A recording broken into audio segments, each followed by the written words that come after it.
Salam dostlar, bu videomda riba iş planı haqqında danışmağa çalışacağım. Riba nədir? Riba ölkəmizdə demək olar ki, istifadə olunmayan bir termindir.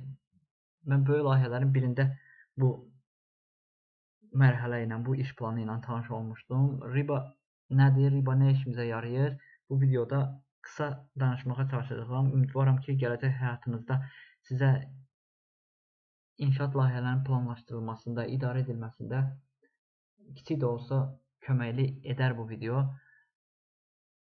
Əgər memarlıq və inşaat sahəsində çalışırsınızsa, bu plan layihələrinizi sistemli və səmərəli şəkildə idarə etməyə kömək edəcək. Riba özü iş planıdır. Yəni biz hər hansı bir layihəni planlaşdırarkən, idarə edərkən onu kör-körənə planlaşdırmamalıyıq. Əlimizdə bir mərhələli şəkildə iş qrafiki olmalıdır. Yəni Primavera məsələn hər hansı iş itemları əlavə edərkən biz hansı ardıcıllıqla işlərimizi planlaşdırmalıyıq. Bu riba da bilinir. Riba həmin mərhələləri bizə göstərir. Ekranda da gördüyünüz kimi ribanın 8 ədəd mərhələsi var. Riba 0, riba 1 və riba 7-yə qədər davam edir. Bu riba 0-dan 7-yə qədər nə olduğunu sizə bu videoda anlatmağa çalışacağam. Riba Royal Institute of British Architects açıqlaması belədir. Memarlıq və inşaat layihələrinin mərhələli şəkildə idarə olunması üçün ən geniş yayılmış sistemlərdən biridir. Dediyim kimi, ölkəmizdə çox az istifadə olunur. Biz hər hansı bir layihəni planlaşdırarkən onu kör-körənə planlaşdırırıq. Riba bizə kör-körənə planlaşdırmağı qarşısını alır deyə layihədə gecikmələrin, büdcənin, risklərin idarə olunması üçün ən vacib mərhələləri bizə göstərir. Bu plan dediyim kimi 8 əsas mərhələdən ibarətdir. İdeyadan tamamlanmış layihəyə qədər hər addımı əhatə edir. Və burada biz görürük, riba 0 yazılıb. Riba 0 bizdə strateji tərif mərhələsidir. Strateji tərif nədir? Layihənin məqsədi və ilkin tələbləri bu mərhələdə müəyyən edilir. Büdcə və risklər müəyyən edilir. Sifarişçinin tələblərinə nail olmaq üçün ən uyğun strategiya və proseslər müəyyənləşdirilir və təsdiqlənir. Bu ribanın 0 mərhələsidir. Elə təsəvvür eləyək ki, Primavera proqramında hər hansı layihə planlaşdırırıq. Ora WBS-lər əlavə edirik. Həmin WBS-lərin birincisi məhz riba 0-dır. İkinci mərhələ riba 1 mərhələsidir. Riba 1 mərhələsi hazırlıq işləri və texniki tapşırığın alınması mərhələsidir. Burada tikinti sahəsi araşdırılır, ilkin tələblər və hüquqi məsələlər yoxlanılır. Texniki tapşırıq nədir? Buradakı texniki tapşırıq dedikdə nə başa düşürük? Texniki tapşırıq bir layihənin həyata keçirilməsi üçün lazım olan texniki şərtləri və tələbləri əks etdirən bir sənəddir. Bu sənəd layihənin məqsədləri, həyata keçirilmə üsulları, keyfiyyət tələbləri və icra müddəti ilə bağlı detalları müəyyən edir. İnşaat, mühəndislik, dizayn və digər texniki sahələrdə texniki tapşırıq layihə komandasına layihənin düzgün şəkildə başa çatdırılması üçün lazım olan məlumatları verir. Bu məhz riba 1 mərhələsində müəyyən olunur. Primavera proqramında ikinci əlavə edəcəyimiz WBS məhz riba 1 mərhələsidir. Növbəti mərhələ konsept dizayn, yəni dizayn həlləri və koordinasiyanın müəyyən olunduğu riba 2 mərhələsidir. Riba 2 mərhələsində biz nələr edirik?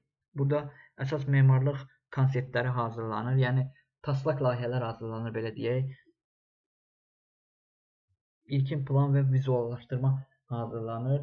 Texniki tapşırıq əsasında memari konseptin hazırlanması və sifarişçi tərəfdən təsdiq edilməsi məhz riba 2 mərhələsində müəyyən olunur. Memari konsept təsdiqləndikdən sonra bir əvvəlki texniki tapşırıq sənədi qüvvədən düşür. Bu məhz riba 2 mərhələsində baş verir.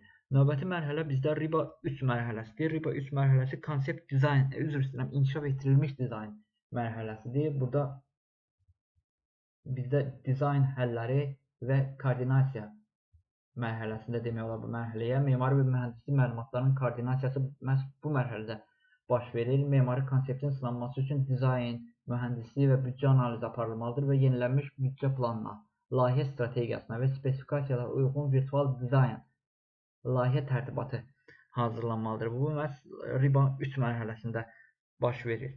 Növbəti stage 4, ribanın 4-cü mərhələsi texniki dizayn mərhələsidir. Texniki dizayn və sənədlər məhz bu mərhələdə hazırlanır. Texniki dizayn və sənədlər dedikdə nə başa düşürük? Yəni bizim layihə üçün lazım olan layihələr, drawinglər məhz bu mərhələdə hazırlanmış drawinglərdir. Mən dediyim kimi ölkəmizdə bir layihədə qarşılaşmışam RIBA mərhələsi ilə iş planlanmasına.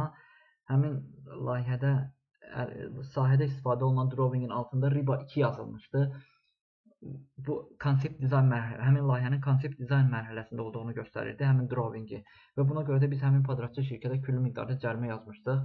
Dediyim kimi, əgər sahədə istifadə olunan çertyojlar, binanın bizə tikilməsi üçün lazım olan shop drawinglər məhz texniki dizayn mərhələsində hazır edilən layihələrdir. Yəni RIBA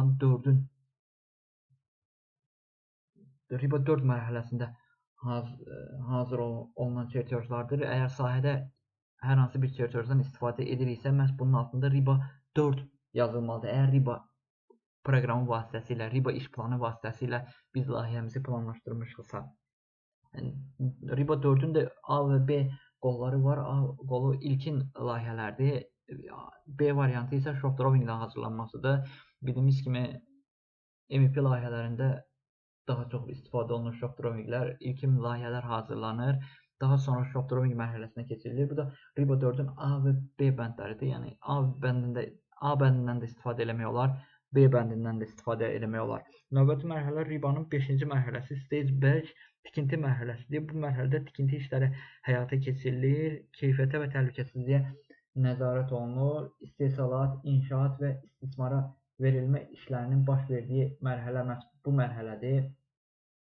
5-ci mərhələdə dizayn işləri sahədən sorğu gəlmədiyi müddətcə aparılmır. Yəni RIBA 5 mərhələsinə keçdiyimiz zaman layihələr demək olar ki, bitmiş sayılır.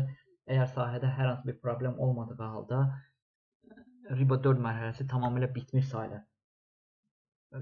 RIBA 5 mərhələsi sırf sahədə gördüyümüz işlərin əlavə olacağı mərhələdir. Yəni Primavera proqramına RIBA 5 VBS-ni əlavə etdik, WBS-ni əlavə etdikdən sonra onun altına tikinti sahəmizdə görəcəyimiz işlərimizi əlavə edirik.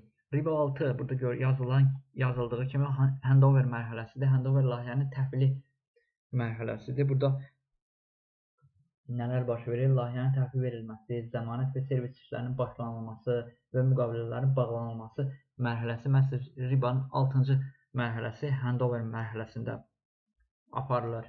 Və son mərhələ RIBA-nın sonuncu, Stage 7. Burada gördüyünüz kimi 100 yazılan mərhələdir. Bu istismar mərhələsidir. Binanın tikilinin istismarı və qulluğu məhz bu mərhələdə aparılır. 7-ci mərhələ 6-cı mərhələ ilə eyni vaxtda başlayır və binanın ömrü boyu davam edir. RIBA iş planı layihələri sistemli və ardıcıl şəkildə idarə etməyə kömək edən bir iş planıdır. Memarlar, mühəndislər və tikinti rəhbərləri üçün çox vacibdir.